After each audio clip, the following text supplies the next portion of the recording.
Hello everyone, welcome back to the last episode of the IPL series in Let's Talk Sports. And in this episode, we discuss about the much loved, much anticipated season of Mumbai Indians. Now, they have a new captain in Hardik Pandya, who roped him in after two brilliantly successful seasons with the new franchise Gujarat Titans. Now, how would Hardik do with all the big players in the Mumbai Indians setup?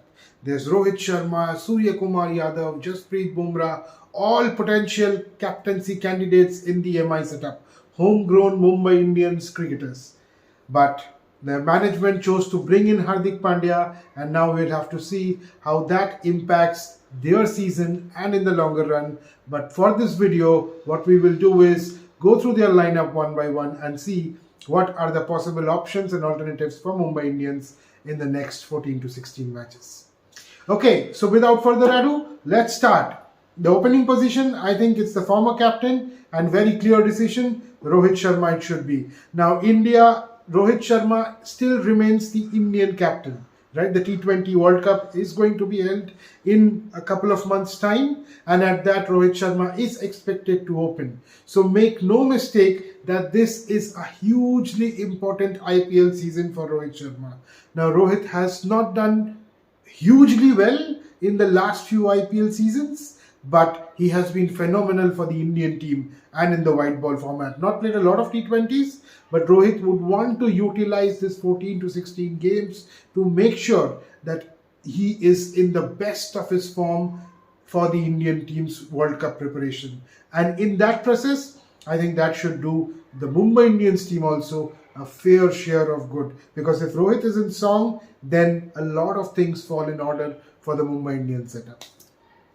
Partnering him, I think it's Ishan Kishan. Now Ishan also has had a fair share of controversies in the last few months. He missed out on the Indian series, so got voluntarily opted out for some of the series, and then he is now set to be coming back in action in the IPL season. Now he has not played a lot of competitive matches except for a few domestic leagues, I think here and there, the DY Patel tournament and things, but he would be again looking to make a mark and show the world that okay, Ishan Kishan is a huge player in the context of the Mumbai Indians team and the Indian setup. Next, I think the question of fitness. Surya Kumar Yadav is still known to be reporting to NCA, the National Cricket Academy, but if he is fit, the world number one T20I batsman obviously slots in straight away. Till the time Sky is not there, I think Tilak Verma probably slots in at number 3. But if Tilak Verma is to maintain the consistency of playing in the position in what he will throughout the season, it could be either Vishnu Vinod or Nehal Vadera who would be playing in the number 3 position, or they have a left field choice of reducing one of the foreign overseas bowlers and getting in Dewal Brevis as well. Anyway, but when fit, I think it's Surya Kumar Yadav all the way. Number 4, I am looking at Tilak Verma to have a stellar standout season. He has shown a lot of promise over the last 2 years, has had somewhat international exposure now as well. Now this is the year in which he goes big, because he has the potential, very, very important for in the context of the Indian cricket team. Left-hander, can bowl a bit, so should be a huge season for Tilak Verma, and he has all the ability to convert this potential into something great. Number 5, I think it's one spot lower for Hardik Pandya from the GT setup that he played in the last 2 seasons. But nonetheless, I think Hardik Pandya this is the role that Hardik Pandya got introduced to the world to, right? The finisher role. And I think he has also let his views public in press conferences that he's looking forward to donning back the finishers role. So we expect, but it would be a huge season for Hardik Pandya, because everybody would be looking at him as the captain, because not a lot of people are very happy with the way things were dealt in the Mumbai Indians setup, how Rohit was removed from the captaincy. But nonetheless, Hardik Pandya is a man who loves challenges, and he make no mistake about it that he would be all ready when the time comes, and he would be raring to go at it. Number 6, so this is a fantastic top 5, and mind you, it's all Indian. So that opens up a lot of possibilities for the 6 that comes after this. let's start with one by one. So I think lower order hitting, Tim David. They had long earmarked him as a replacement for Kieran Pollard. Again, probably this is the season in which Tim David shows the world why Mumbai Indians has shown so much faith across the years on him. So very good opportunity, would get a consistent role and run in for the number 6 spot, because last year in the last 2 seasons Mumbai had to juggle around due to lack of players in the upper half and the lower half. But this time there's ample space to make sure that Tim David gets a continuous run. Number 7, I think one of the 2 players showed a lot of promise, and I think that's Nehal Vadera.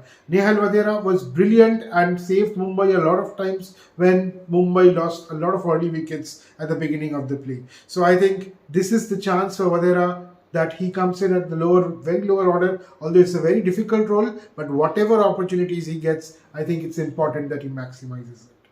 Number 8 is one start. So we have had one foreign recruit. I think it's time for the second one, and it's Mohammad Nabi. Now, Nabi has been an ever-present player in the T20 leagues for a long time now. But the reason, and I don't think Mohammad Nabi was ever so crucial in an IPL team setup as he is this year in Mumbai Indians. And the reason being the lack of spin options for Mumbai Indians. Now, we know Piyush Chawla did fantastic last year, and he has been doing it year on year.